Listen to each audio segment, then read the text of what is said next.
Gazi.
Hayır.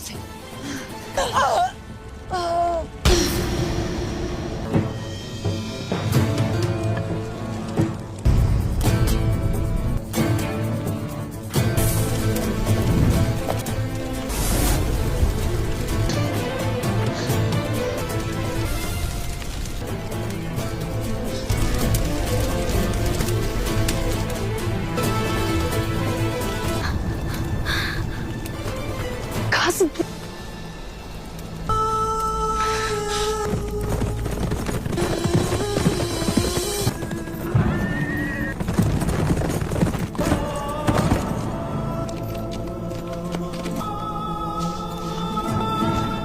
Alaca.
Bala!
Begüm Hatun Bey'im. Begüm Hatun'dur. Begüm Hatun'a.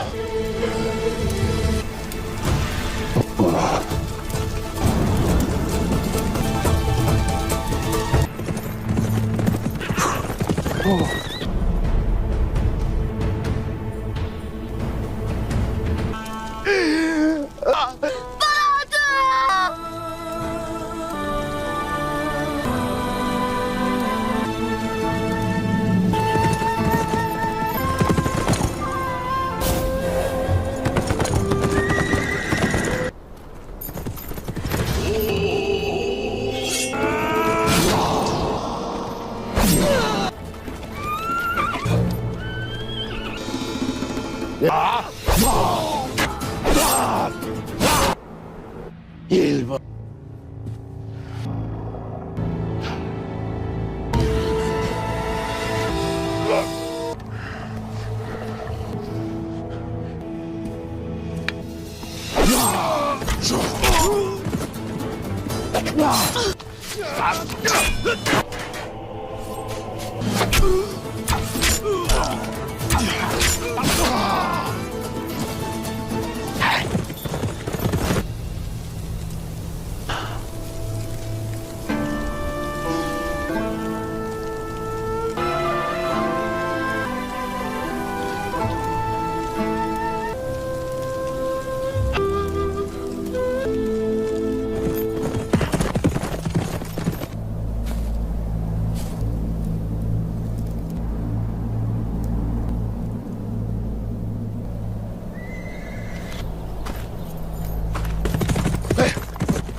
Cairo के दरबार में जहां बोरो हड़बड़ाते हुए सलाहुद्दीन अयूबी के पास आता है। गोक बोरू की तरफ से खबर आई है। वह तेज आवाज में कहता है। सलाहुद्दीन अयूबी के चेहरे पर गहरी सोच की लकीरें उभर आती हैं। कैसी खबर? क्या हुआ? वे पूछते हैं। बोरो गहरी सांस लेते हुए कहता है, उसने मुझसे मिलने का पैगाम भेजा है। लिखता है कि उसे अपनी गलती का एहसास हो गया है और अब वह उसे सुधारना चाहता है। काजी फजल ठहरकर सोचते हैं, फिर कहते हैं, अगर उसे वाकई अपनी गलती का एहसास हो गया है तो वह खुद आकर सर झुकाए। बोरो धीमी आवाज में कहता है, शायद वह हिचकिचा रहा है। भाई। सलाहुद्दीन की आंखें संदेह से सिकुड़ जाती हैं। बोरो, यह कोई जाल तो नहीं? बोरो तुरंत जवाब देता है, गोक बोरू हमारा ही हिस्सा है भाई। हम और वह एक ही हैं। शायद मेरी बातों ने असर कर दिया है। उसकी अक्ल ठिकाने आ गई हैं। सलाहुद्दीन कुछ सोचते हैं और फिर कहते हैं, ठीक है जाओ, मगर एहतियात का दामन न छोड़ना। अगर उसकी नफरत अब भी कायम है। बोरो की आंखों में आग जल उठती है। अगर ऐसा हुआ तो उसकी जुबान काटना मेरा फर्ज होगा भाई। इतना कहकर वह तेज कदमों से बाहर निकल जाता है। जक शाम का महल, एक नई साजिश। लाडगा, मारिया और बाल्डो किसी गहरी सोच में डूबे खड़े हैं। फांसी की सारी तैयारियां मुकम्मल हो चुकी हैं जनाब। लाडगा सूचित करता है। मारिया की आंखें चमक उठती हैं। फांसी आवाम के सामने होगी, है ना? बिल्कुल, लाडगा जवाब देता है। बाल्डो कुछ झिझकते हुए कहता है, क्या यह कुछ ज्यादा नहीं है? वे मेरे बाबा के वफादार थे। मारिया मुस्कुराकर कहती है, बदकिस्मती से उन्होंने वह वफादारी तुम्हारे साथ नहीं निभाई। तभी एक सिपाही भागते हुए आता है। कोत, बालन और विलियम फरार हो गए हैं। यह सुनते ही मारिया का चेहरा गुस्से से लाल हो जाता है। अहमक लोग, अगर तुम दो लोगों को काबू नहीं कर सकते तो महल में तुम्हारा क्या काम? लाडगा उसे शांत करते हुए कहता है, फिक्र मत करो, मैं इसका इंतजाम कर लूंगा। हा गोक बोरू की चाल। सलाहुद्दीन खतरे में। सलाहुद्दीन अयूबी अपने सिपाहियों के साथ एक सुनसान मैदान में खड़े हैं।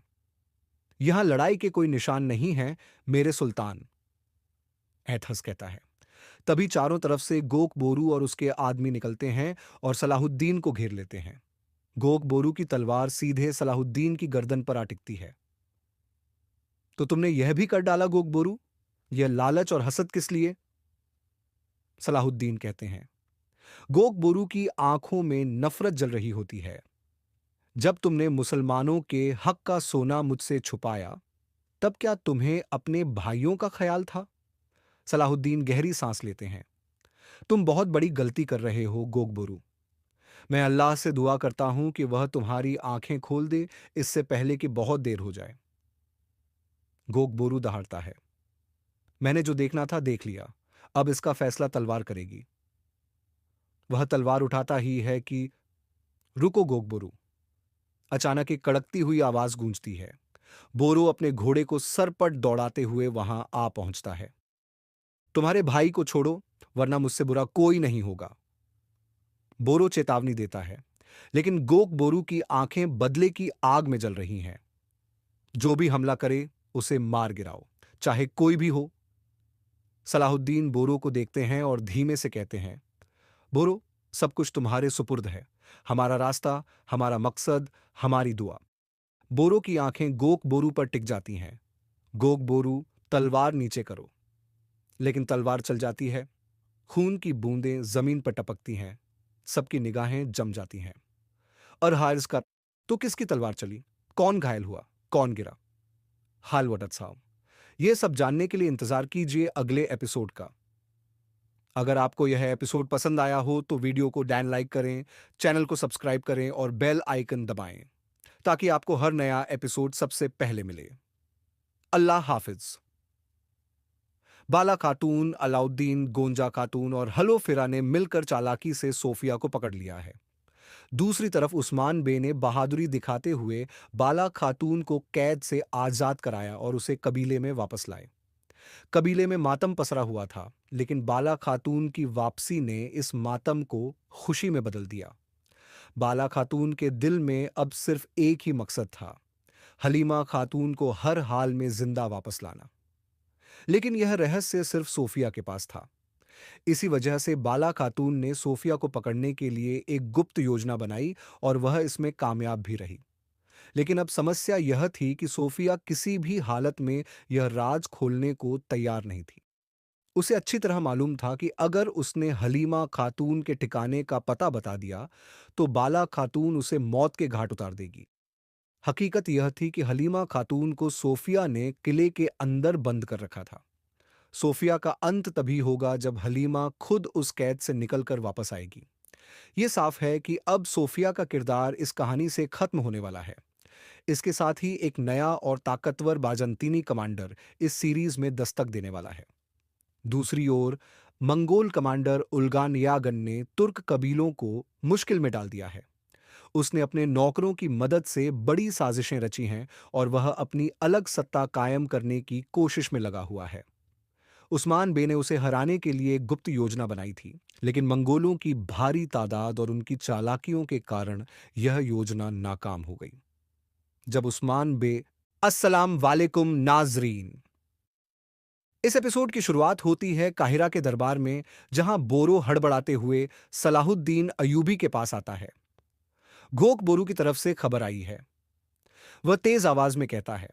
सलाहुद्दीन अयूबी के चेहरे पर गहरी सोच की लकीरें उभर आती हैं। कैसी खबर?